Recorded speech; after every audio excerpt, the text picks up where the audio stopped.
Bismillahirrahmanirrahim. Assalamualaikum warahmatullahi wabarakatuh.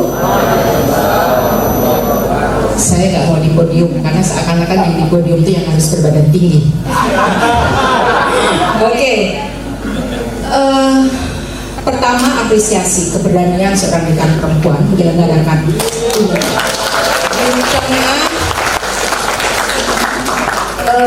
di tengah orang sekarang banyak yang gentar.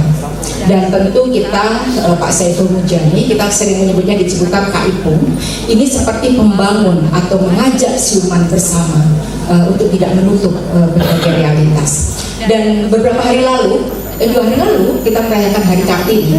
Kalau Kartini lahir sekarang, jangan-jangan dia dituduh makar. Karena Kartini mengkritik isu-isu soal pajak, dulu soal upeti yang dibebankan kepada rakyat kecil. Dia mengajarkan, bukan ngasih makan, tapi mengajarkan literasi huruf kepada perempuan proletar, dan itu kepada perempuan. Itu sebetulnya bentuk dekolonialisasi. Dia mengajarkan huruf supaya kekuasaan pengetahuan tidak di masyarakat kolonial dan kelompok-kelompok elit. Ini subversif pengetahuan. Dan selain itu Kartini juga mengajarkan untuk hak berekspresi. Kalau saya dulu waktu di Leiden, kebetulan S2 saya dan S3 yang belum selesai itu, saya kadang kalau dibosan, itu saya membaca surat-surat asli Kartini, walaupun bahasa Belanda saya terbatas, tapi saya bisa menangkap bagaimana kalimat-kalimat subversif pada masa itu. Apa yang disampaikan Kak Saiful, itu menurut saya gini, kenapa kita perlu ada di sini? Kak Ipung ini walaupun belum dicap sebagai feminis, Kak Ipung ini, Pak Saiful ini orang yang sangat marah kalau di dalam WA group itu orang sangat pejoratif pada isu perempuan. Misalnya pernah ada candaan soal gender, Kak Ipung bisa marah. Lalu juga kalau kita lihat SMRC, itu rajin sekali mengangkat isu-isu perempuan, dari kepemimpinan perempuan, isu 65, soal kekerasan seksual, dan lain sebagainya. Jadi beyond soal Saiful Mujani, sekarang ini kita semua sedang memperjuangkan bahwa ini juga soal implikasinya pada hak-hak perempuan. Nah, dan beberapa hal yang tadi Pak Saiful atau Kak Saiful sampaikan, saya ingin menyampaikan temuan-temuan saya di lapangan. Kebetulan setelah saya tidak lagi jadi di Komnas Perempuan setelah 10 tahun, saya punya kesempatan untuk menjadi anggota radikal bebas, yaitu yang radikal dan bebas kemana-mana gitu ya. Jadi saya rajin ke komunitas, saya ke pedalaman di Kalimantan Barat. Saya belum lama ini di Semeru ketemu dengan perempuan-perempuan dari Bima, Poso, Palu, juga kawan-kawan di Tasik dan lain sebagainya. Dan saya lebih senang ke komunitas karena apa? Pengetahuan itu tidak ada di AI, dia juga ada di balik angka-angka. Kita selalu bicara soal angka tapi kita tidak tahu realitasnya atau minim tahu realitasnya. Temuan misalnya soal NBG, kemarin juga sedikit saya singgung di halal. Itu terlihat sekali bagaimana dampak NBG. Perempuan-perempuan di Tasik kehilangan gas, mereka tidak punya gas lagi untuk bisa memasak. Itu sempat beberapa waktu terjadi. Lalu juga kehilangan, nggak ada lagi telur, dan pedagang-pedagang kecil nggak bisa bikin kue-kue yang mereka buat. Mereka juga cerita bagaimana NBD ini membuat mereka harus bekerja dari jam 12 malam sampai pagi, sehingga mereka sakit GERD, batuk-batuk, dan lain sebagainya. Kita belum ada riset dampak dari perempuan-perempuan bekerja pada malam hari ini pada hak kesehatan yang itu adalah hak hidup perempuan seperti apa. Ini baru soal NBD. Juga soal Korporasi Merah Putih, mereka sudah khawatir karena dana desa itu sekarang bersisa 350 juta, di mana program-program perempuan pelan-pelan hilang. Jadi saya sedih sekali waktu Prabowo bilang bahwa negara kita dari hasil survei Harvard atau apalah itu, bahwa negara yang bahagia. Kita hidup dalam satu fiksi, imajinasi, tak berbasis data. Saya baru pulang dari kampung dan ibu saya cerita itu sekitar mungkin 3-4 bulan yang lalu. Dalam kurun waktu 2 bulan ada 4 laki-laki yang suicide, yang bunuh diri. Indikator kebahagiaan apa? Ini dalam satu kecamatan kecil, rata-rata terjerat pinjol karena susahnya cari kerjaan. Lalu kita bilang bahwa negara ini ada negara bahagia, padahal kekerasan terhadap perempuan membumbung. Data terakhir Komnas Perempuan itu 360.000, sekian. Di saat kita menghina Afghanistan kasus baru 10.000 saja, ulamanya teriak semua. Ini negara bahagia. Begitu kekerasan tidak tertanggulangi, maka sebetulnya di situ adalah kekerasan multigenerasi akan terjadi. Dan sekarang itu visum tidak ada. Dulu visum gratis, sekarang tidak ada. Laporan ke lembaga layanannya pada tutup karena tidak punya dana. Civil society itu sekarang terperangkap karena politik saya menamakannya gastropolitik atau politik lambung. Rakyat dikenyangkan dengan program-program NPG dan lain sebagainya yang mengikis kritisisme. Kawan-kawan civil society yang datang ke lapangan itu selalu ditanya oleh masyarakat bawa apa, bawa bansos apa, bawa makanan apa. Jadi kesadaran kritis tidak dibangun. Ada pengeroposan demokrasi di layar terbawah, dan orang merasa bahagia seakan-akan ini dikenyangkan. Saya sepakat bahwa kalau ada soal gizi, makanan bergizi itu kalau di pelosok-pelosok seperti di pengungsian Papua, di tempat-tempat, saya kemarin belum lama dari Demak, di pulau di wilayah yang terendam hampir satu atap, hampir sampai ke atap. Dan itu dampak pembangunan yang masyarakat merasa sekarang menjadi yatim piatu sosial. Mengadukan kasus-kasus dampak konflik sumber daya alam, dibilangnya dia adalah PSN, proyek strategis nasional. Daerah tidak punya otoritas untuk menyoal itu. Datang ke lembaga agama termasuk yang protanam. Datang ke masyarakat sipil untuk ngeprint kasus saja, uangnya tidak ada. Jadi ini satu situasi sosial di titik nadir terendah dari situasi demokrasi, dan terutama tumbuhnya masyarakat sipil yang selama ini menjadi tumpuan bagi demokrasi di Indonesia. Hal yang lain yang ingin saya sampaikan,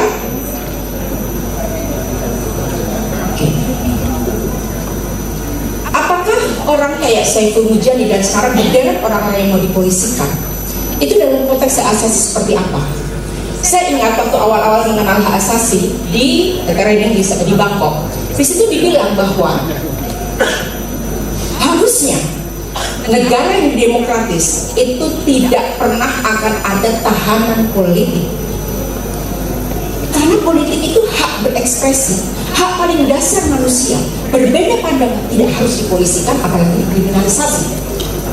Dan kalau kita tahu deklarasi pembela HAM tahun 98 itulah, di situ dibilang bahwa pembela HAM termasuk orang kayak Pak Saiful Mujani ini tidak boleh dipolisikan, tidak boleh dikriminalisasi, karena dia sedang memperjuangkan hak asasi, bukan hanya dirinya tapi hak asasi manusia. Karena definisi dari deklarasi dari pembela HAM adalah mereka yang berjuang, baik itu individu bersama-sama atau kelompok atau berorganisasi yang mengakui atau memperjuangkan esensi dari hak asasi, selain itu dilakukan tanpa kekerasan. Rumitnya, kita ini berasumsi atau komentator-komentator atau pandangan dari pemerintah, saya nggak suka kata pemerintah ya, itu kolonial banget. Nah, itu bilang bahwa seakan-akan mengkritik, memberhentikan itu adalah sekeping dengan kekerasan. Mereka wajar berpikir karena seperti itu, karena kita mengukuhkan culture of impunity. Setiap transisi politik 65 tidak diselesaikan dan seakan-akan otomatis kekerasan. 98 bahkan kemarin di PT UN itu gugatan untuk menyoal Mei 98 sebagai bentuk kekerasan dari statement Fadlizon, itu dibilang itu ditolak. Ini mengukuhkan culture of impunity, dan harus, menurut saya, kenapa Prabowo melanggar hak asasi, pelanggaran itu bisa dengan baik commission dilakukan langsung atau baik commission, membiarkan, tidak menegur dan sebagainya, itu termasuk bagian dia telah melanggengkan dan menjadi pelanggar hak asasi. Nah, terakhir yang ingin saya sampaikan, waktu jadi Pak Saiful ini bukan hanya konsisten di publik, tapi di domestik juga dilakukannya. Ketika bagaimana kondisi anak-anak, itu yang menurut saya terharu dan ini sebagai penutup. Anak-anak bilang bahwa Papa sedang tidak melakukan korupsi, Papa sedang memperjuangkan apa yang diyakininya sebagai kebenaran. Terima kasih. Wassalamualaikum warahmatullahi wabarakatuh. Terima kasih. Assalamualaikum warahmatullahi wabarakatuh. Salam sejahtera buat rekan-rekan semua. Sebetulnya saya nggak menyiapkan, saya ngomong korupsi deh. karena di kontak berbeda kan judul ini soal kebebasan akademik ini, dan ini diskusi politik dan kebebasan akademik, dan ini justru menjadi faktor penting. Artinya kalau kita mau memberantas korupsi itu satu utamanya harus ada kebebasan akademik, ada ruang sipil, dan itu temuan rekomendasi kami di waktu launching indeks persepsi korupsi, karena kemunduran ruang publik itu mendorong sebenarnya meningkatnya korupsi. Tapi hari ini saya mau bicara sebetulnya dan menanggapi tadi beberapa presentasi Kaipung, Bang Saiful Mujani. Ada dan nyambung beberapa teman tadi, jadi sudah disinggung oleh Bibi tadi Linda tentang bukan hanya Saiful Mujani sebetulnya, karena ada Ferry Amsari yang tadi malam atau di pagi saya lihat media sosialnya ternyata sudah mulai diteror. Jadi playbooknya sama gitu ya. Ada doxing lalu kemudian diteror, keluarganya juga mulai diteror gitu ya.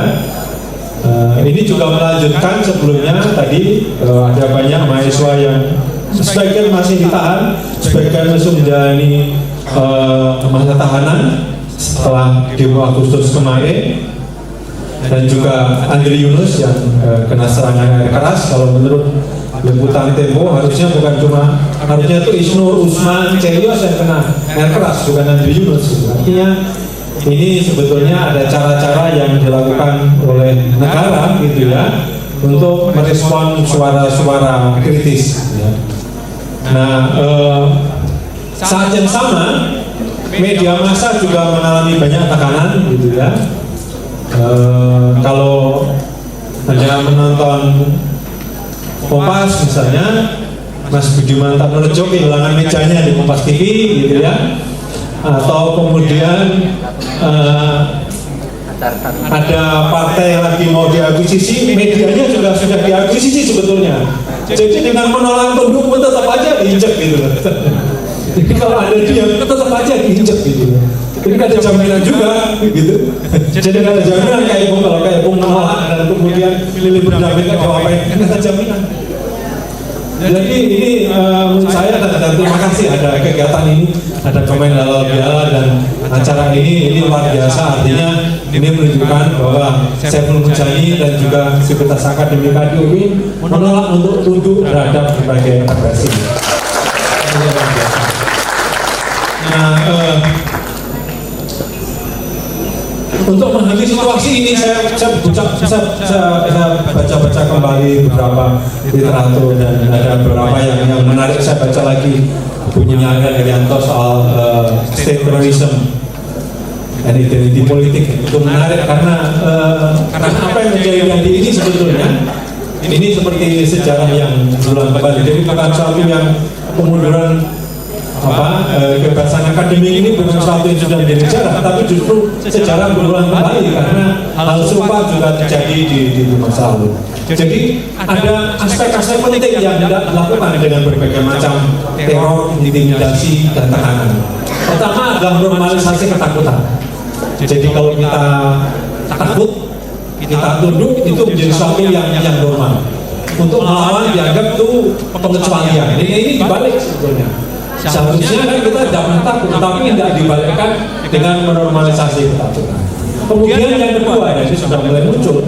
Ini intimidasi melalui birokrasi, ya. yang sudah disinggung kemarin kalau nggak salah Pak Amsari itu pakai seragam baju PNS gitu ya. Saya nggak tahu PNS apa lagi. Nanti disinggung-singgung juga nih. ASN harus apa? Nggak boleh kritis, harus duduk gitu kan. Yang boleh hanya ramil aja yang bukan ASN. Gitu. Jadi ada intimidasi melalui birokrasi gitu ya. Lalu juga intimidasi melalui hukum. Menggunakan tadi Philip sudah dengan baik menyampaikan ini senjata hukum yang digunakan oleh pemerintah yang berkuasa, jadi oleh negara sebetulnya bagian weaponization of law, jadi menggunakan hukum untuk meredam suara-suara kritis. Dan berbagai praktek itu semua lalu kemudian dilakukan dengan menyangkal sebagai penempatan negara. Kasus penyerapan air keras dianggap bahwa itu oknum gitu kan.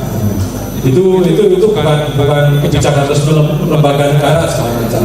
Malah hanya dibatasi hanya 4. Padahal temuan investigasi Tempo dan teman-teman kontrasi LBH menunjukkan harusnya minimal 16 atau malah lebih gitu ya. Nah, ini yang saya kira tidak disangkal oleh negara. Gitu ya. Dan itu semua sebetulnya dilakukan ketika tadi salah satu pernyataan penting dan titik baliknya adalah ketika diangkat oleh presentasi saya belum menjadi ketika Prabowo menyatakan ini pengamat akan kita tertibkan. Jadi ini sebetulnya adalah ancaman dan juga represi terhadap suara-suara kritis. Lalu apa dengan yang diharapkan dari rasa takut kita semuanya dan yang di kampus dan di mana-mana tentu adalah menerima begitu saja apa yang dilakukan pemerintah. Kemudian selanjutnya setelah rasa takut, sikap diam ini akan menjadi strategi untuk bertahan. Jadi diharapkan itu akan diam, kan? Lalu kemudian bersikap loyal apapun keputusan pemerintah. Nah itu kan tidak bisa kita terima, apalagi di kita teman-teman yang ada di lingkungan akademik. Nomor 1 adalah sikap kritis, gitu kan? Nomor 1 bukan apa tuh? Kalau ini kan aku percaya atau aku memahami, tapi jelas aku mengkritik pendapat Anda. Kira-kira seperti itu kemunculan dari ilmu pengetahuan. Ilmu pengetahuan berkembang dari kesalahan-kesalahan sebelumnya. Ketika sikap kritis dibuka, ini artinya pengetahuan akan dimatikan. Dan mekanisme pentingnya adalah selanjutnya adalah censorship dan self-censorship. Saya nggak ngerti persis apakah di UIN juga sudah mengalami, tapi kabarnya self-censorship mulai melanda minimal di media gitu ya. Saya dengar beberapa teman mengatakan mereka sudah mulai self-censorship beberapa topik-topik yang sensitif, yang mereka katakan sensitif tidak akan diteliti. Saya nggak tahu apakah penelitian tentang PSN atau MBG itu masih dapat pendanaan dari LPDP atau dana Dikti, saya kurang tahu persis gitu ya. Ini adalah hal bentuk censorship yang diharapkan meredam suara-suara kritis, kemudian mendistorsi pendidikan. Nah ini yang dilakukan. Jadi kenapa akademisi ditarget salah satunya ini mendistorsi pendidikan agar kemudian narasinya ini yang melakukan pemerintah benar semua.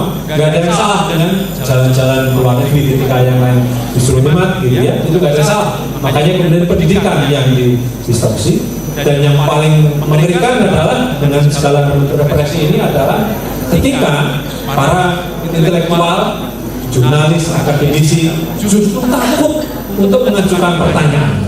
Nah ini yang menurut saya target penting dari berbagai macam represi. Dan untungnya hari ini ternyata UIN sekali lagi menolak untuk dulu. Tentu kita harus apresiasi kepada BPK tadi. Pak Halim Munhanif, Wakil Rektor yang sempat hadir, jadi luar biasa. Ini artinya hari ini kita ini bukan diskusi tapi pernyataan sikap dari UIN untuk mempertahankan kebebasan akademik. Terima kasih.